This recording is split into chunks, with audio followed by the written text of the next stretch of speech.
So we're here to solve this balanced loop puzzle by Prasanna Seshadri. It's called sequences, and we can see these 5-4-3 and 6-4-2 sequences in the black and white circles at the top and bottom.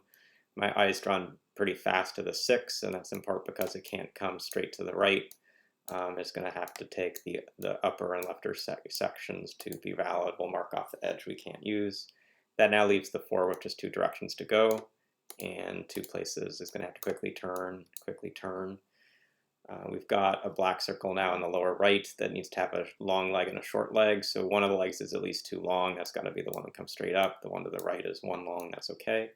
So this is a valid black circle. This loop end has to keep avoiding itself, so it comes up. It's now connecting into the 6. I guess it's not immediately obvious if it's going to go straight across or come up. One thing I can see is if I actually come over here, we're going to isolate too much of the loop down on the side, but I guess a better way to see it is that this loop end doesn't want to close, so it's got to come up. This loop end keeps coming up. This black circle now has 2 to the left and 2 to the top, so it's not yet a black imbalanced circle. Right now it'd have to be a white circle if it turns straight away, so instead it has to come up, so this comes up, which means the 6 only has space if it keeps extending to the top to move forward. We've got a few things we can think about on the left side and the top, and one is really seeing how this 5 gets a long leg somewhere, and it has to have at least 3 in some direction. Notice that with the white circles to its left, this imbalance would be a real issue, so 3 can't be to the left. We also can't naturally get 3 to the right. In this case, this 3 clue looks okay because it has a leg of 1 and 2, but this 4 clue is bad. It needs to have a leg of 1 and 3, and in doing this, we break the 3. So there must be a long section to the 5 clue. It must be vertical. And it can be 3 or 4 in size, but it starts with these 3 cells for sure. We now get to a realization that the 6, which is the other biggest clue in this grid, has to have a leg of at least size 4, maybe 5 in some direction, and we can only take 3 to the right and 3 to the top, so the leg of 4 or larger has to be down, so we take 1, 2, 3, 4.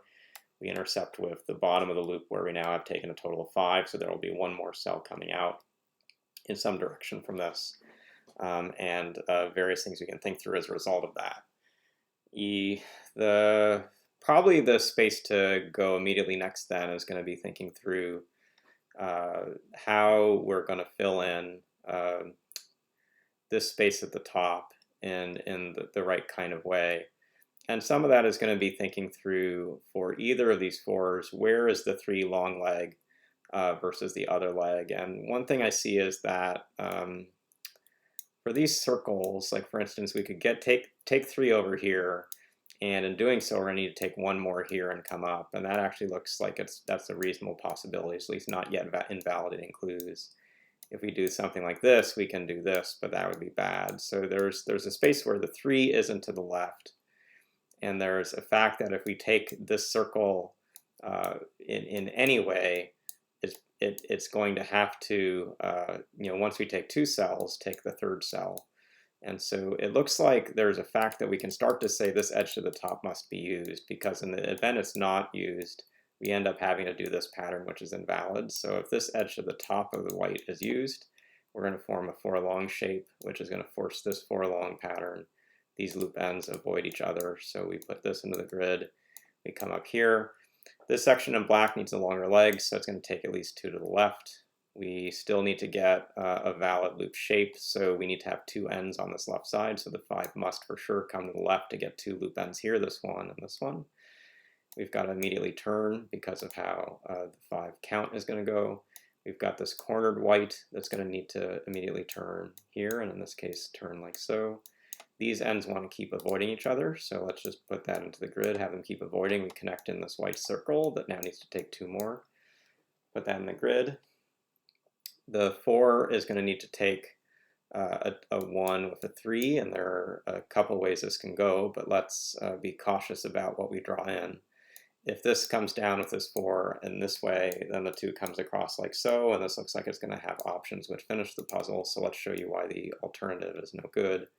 And the reason the alternative is no good is because of what it would do here is, while it would be valid around the 3, it's imbalanced around this white circle, that in turning here, we've got something that's not good. So without being able to take 3 to the right, we take 3 down, take 1 across, that closes out, 2 down over here.